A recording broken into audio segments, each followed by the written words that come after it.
Om Swastiastu. Kami dari kelompok 9 akan mempresentasikan tentang analisis deret waktu.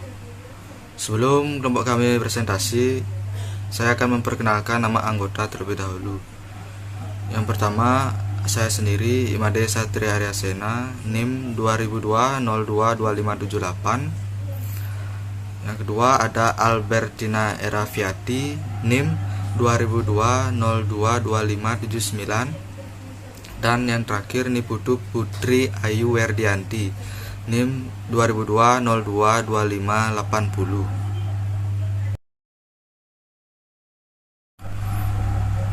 Satu, pengertian data dan analisis deret waktu. Data merupakan suatu kumpulan yang terdiri dari fakta-fakta untuk memberikan gambaran yang luas terkait dengan suatu keadaan. Data juga merupakan sebuah hasil dari pengukuran atau pengamatan suatu variabel yang bentuknya dapat berupa kata-kata maupun angka. Analisis deret waktu. Jadi, yang dimaksud dengan data deret waktu, data berkala adalah data yang disusun berdasarkan urutan waktu terjadinya dan menggambarkan perkembangan suatu kejadian atau suatu kegiatan dapat dicatat secara berturut-turut sesuai dengan kurun interval waktunya. Sedangkan analisis deret waktu adalah suatu metode kuantitatif yang mempelajari pola gerakan data masa lampau yang teratur. Jika pola data masa lampau telah diketahui atau ditemukan, maka berdasarkan pola tersebut diharapkan dapat mengadakan peramalan atau taksiran dan perencanaan di masa akan datang.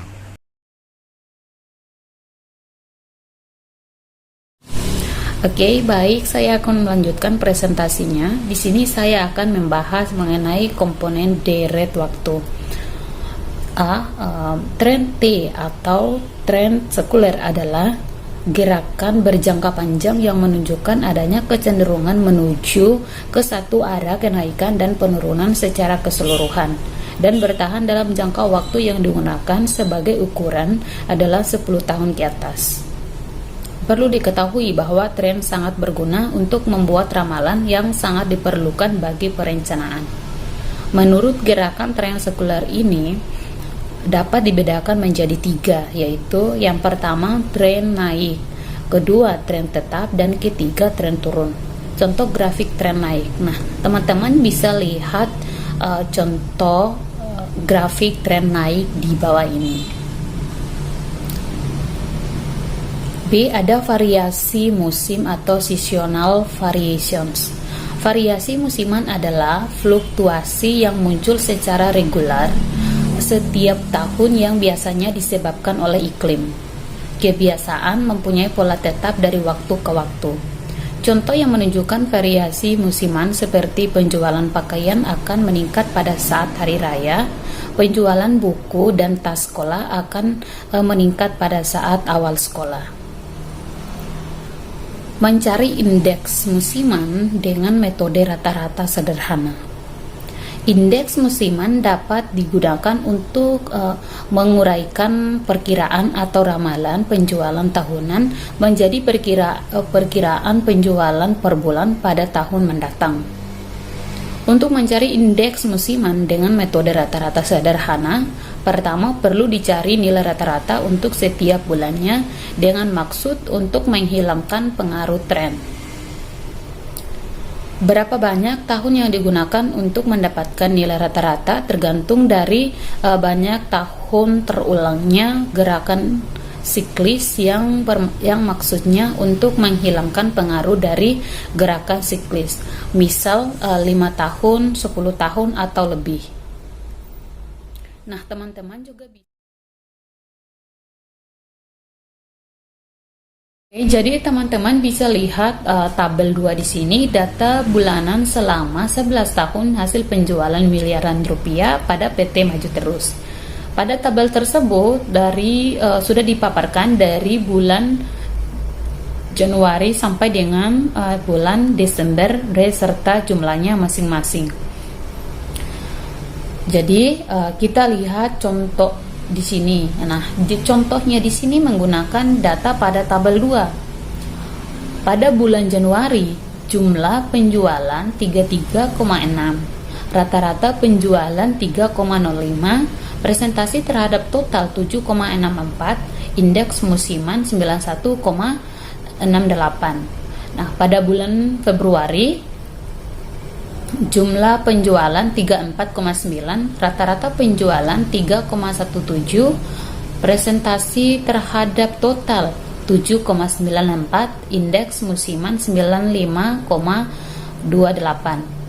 Nah, pada bulan November jumlah penjualan 38,7, rata-rata penjualan 3,52, presentasi terhadap total 8,82, indeks musiman 105,84. Pada bulan Desember jumlah penjualan 36,4, rata-rata penjualan 3,31, presentasi terhadap total 8,30, indeks musiman 99,6. Jadi untuk jumlah penjualan itu kosong, sedangkan rata-rata penjualan 39,9, presentasi terhadap total 100, indeks musiman 1200. Jadi indeks musiman sama dengan presentasi terhadap total dikali dengan 12. Jadi 3,05 dibagi dengan 39,9 dikali dengan 100%. Perkiraan hasil penjualan bulanan pada tahun 2011 dapat dinyatakan sebagai berikut. Indeks musiman dibagi dengan 1200 dikali dengan perkiraan tahunan. Jadi teman-teman bisa lihat di sini untuk Januari 91,68 dibagi dengan 1200 dikali 35,3 miliar sama dengan 2,7 miliar. Pada bulan Februari 95,28 dibagi dengan 1200 dikali dengan 35,3 miliar sama dengan 2,8 miliar. Pada bulan November 105,84 dibagi dengan 1200 dikali dengan 35,3 miliar sama dengan 3,1 miliar. Pada bulan Desember 99,60 dibagi dengan 1200 dikalikan dengan 35,3 miliar sama dengan 2,9 miliar. Jadi 35,3 miliar merupakan perkiraan hasil penjualan tahun 2011 yang diprediksi dengan menggunakan tren.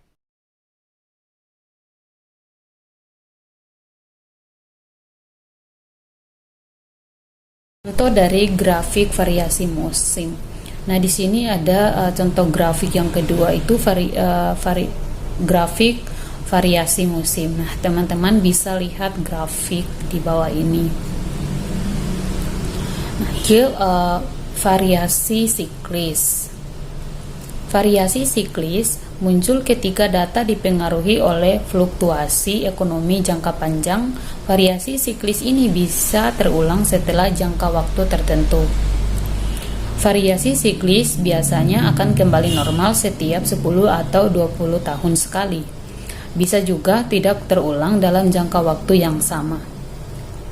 Bisnis siklis adalah sebuah contoh dari gerakan siklis ini. Periode bisnis siklis dibedakan atas 4 bagian, yaitu yang pertama ada masa pemulihan, kedua masa kemakmuran, ketiga masa kemunduran atau krisis, dan masa kehancuran. Nah, teman-teman bisa lihat contoh dari grafik gerakan siklis di bawah ini. D. Ada variasi residu. Variasi random atau residu sifatnya tidak teratur dan sukar dikuasai. Umumnya, gerakan ini disebabkan oleh faktor kebetulan. Misalnya disebabkan oleh peperangan, banjir, gempa bumi, perubahan politik, pemogokan, dan sebagainya. Akibatnya dapat mempengaruhi kegiatan perdagangan, perindustrian, dan lain-lain, sehingga gerak ini sukar dilukiskan dalam suatu model. Sekian penjelasan dari saya. Selanjutnya akan dibahas oleh teman saya. Waktu dan kesempatan saya persilahkan. Selanjutnya, saya akan menjelaskan tentang tren linear. Tren adalah pergerakan jangka panjang dalam suatu kurun waktu yang kadang-kadang dapat digambarkan dengan garis lurus atau kurva mulus. Deret waktu untuk bisnis dan ekonomi. Yang terbaik adalah untuk melihat tren atau tren siklusnya sebagai perubahan dengan halus dari waktu ke waktu. Tren linear. Seringkali data deret waktu jika digambarkan ke dalam plot mendekati garis lurus, deret waktu seperti inilah yang termasuk dalam tren linear. Persamaan tren linear ini dapat dirumuskan sebagai berikut. YT sama dengan A plus BT, di mana Y adalah variabel terikat, X variabel bebas, atau dalam hal ini X berarti waktu. Dan A intershift, B itu adalah slope atau arah garis tren. Next. Dengan nilai AB diperoleh dari formula atau rumus A sama dengan sigma Y per N dan B sama dengan sigma TY per T kuadrat, di mana nilai YT menunjukkan nilai taksiran Y pada nilai T tertentu, sedangkan A adalah nilai intershift dari Y. Artinya, nilai YT akan sama dengan A jika nilai T sama dengan 0. Kemudian B adalah nilai slope, artinya besar kenaikan nilai YT pada setiap nilai T, dan nilai T sendiri adalah nilai tentu yang menunjukkan periode waktu.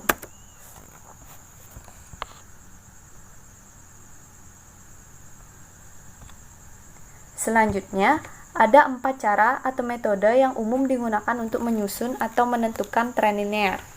Yang pertama, ada metode bebas atau freehand method. Metode ini paling sederhana dibandingkan dengan 3 metode lainnya. Untuk menentukan gerak tren dengan cara ini, setelah data hasil observasi dibuat diagram pancarnya dan boleh juga grafiknya. Baru kemudian ditarik garis lurus secara bebas melalui diagram pancar.